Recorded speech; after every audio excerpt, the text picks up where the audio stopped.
وكا كان مازال كيقولوا بان كاين العيد وداك الشيء بقى راه الثمن وصل شي 12% 14% دابا حاليا.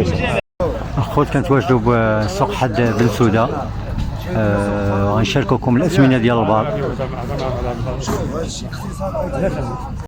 950 درهم من 950 درهم من 950 درهم من 45 درهم حتى ل 50 درهم ياك. والاثمنه ديال التبن شحال واصله؟ 800 900 700 على حسب الثمن مزيان بيض كيدير 1000 ريال 800 900، الثمن ناقص كيدير 750 700 على حسب. وشي شويه تراجع السوق من قال سيدنا بان ما كاينش العيد، تراجع السوق شويه ياك تراجع السوق شويه في الاعلاف والتبان وداك الشيء. وكا كان مازال كيقولوا بان كاين العيد وداك الشيء بقى راه الثمن وصل شي 12% 14% دابا حاليا. على حسب مثلا نقولوا مثلا واحد الانسان او واحد الكساب كان كيعلف دابا ولا كيطلق على دابا كيطلق مثلا، ولا كيوكل مثلا غير واحد النسبه قليله باش الاثمنه ما تسماش بزاف او مثلا شي حاجه بحال هكا باش الاثمنه طاحت دابا ديال التبن باش يخلي حتى العام الجاي تيبقى العيد ديك 3 شهور 4 شهور عاد عاوتاني يبدا يعلف. دابا كاينين الناس دابا مثلا الكسابه طلقوا الكسيبه ديالهم برا غير كتلقط بحال كانها النعجه كانها الحولي ما بقاش كيسمنوا هذا. والثمن ديالو نسيلاش حتى هو ما بين 26 حتى 30 من 26 ريال حتى 30 ريال. نيشان درهم ونص درهم و30 فرنك. نيشان بارك الله عليكم، الله يبارك فيك. كنشكركم بزاف هاد المعلومات اللي شاركتوا معنا. تحياتي لكم. هاد البال هذا منين جبتوه؟ لا واحد الشجر في الكيشات الغرب هما اللي مازال شي شويه ياك.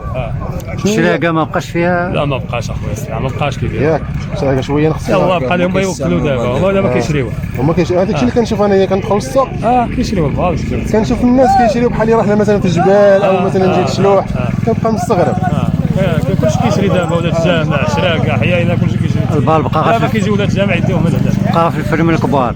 بقى غير في الفرم الكبار، والتجار عاوتاني اللي كيتاجروا فيه كيجمعوا فيه العدد بزاف هما اللي دابا كيبيعوا البيع 20 هما اللي الكاميونات والفلاحه اللي كيوكلوا. بالنسبه دابا واش كاين الفلاح مسكين كان ناوي كان العام غادي يكون مزيان وغادي تعيش اي الساعه العام بحال ثلاث الشتاء وداك الشيء ما طلعش الربيع زير بنادم بالنسبه للبعض. شكرا لك اخويا دابا المعلومات. بالنسبه راه مزيان من الاحسن كسيبه دوبل وترخص شي شويه وتقوى الكسيبه، ومازال غيجينا المونديال الاول ديال 26 وغيجينا المونديال ديال 30 كاس العالم.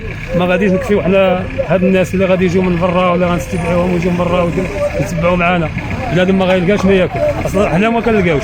دابا من 20 الحولي ب 10000 درهم وخصك 10000 درهم صاير ما بين حويجات الدراري والبيطاله وهذه. هو من الاحسن ما يكونش العيد هذا العام. هذا الشيء ما دار محمد السادس في هذا العام. هذا احسن ما دار احسن ما دار والله. الله يشافي لنا والله يعافي لنا. شكرا لهذه الكلمه هذه. هادشي اللي كاين والله الا شوف ما دار لنا انا شوف هو العيد ديك صراحه. دابا انا في الاول باش سمعت هذا الغاء العيد كنقول الكسب غادي يكون مضروب، ولكن ملي كنجي نشوف المواطن مثلا كيفرح بهذا الغاء العيد حنا راه بقاو فينا واحد الناس بغيت باش نتوجه لك انا واحد الكلمه. كنشوف هذوك الناس اللي كانوا كيدخلوا 30000 ما كانوش كيلقاو العيد. لا انا كنت كنصور العام اللي فات كيقول لي السيد انا عندي 30000 ما لقيتش الخروف ولا خروف. دابا حاليا كنقول انايا كنت ما صورتش مثلا واحد 30 ما صورتوش. دابا حاليا دخل رمضان ما كناش غنقربوا قبل حدا العصير ولا الشباكيه ولا التمر ولا هذا. باش تخلي تجمع العيد باش تجمع العيد ب 10000 درهم تجمع 50 درهم في النهار ولا 30 درهم تخليهم لك في الجو. واش فهمتي؟ بس دابا بنادم ياكل شويه د العصير والمعالجه ديالو مزيانه من الاحسن.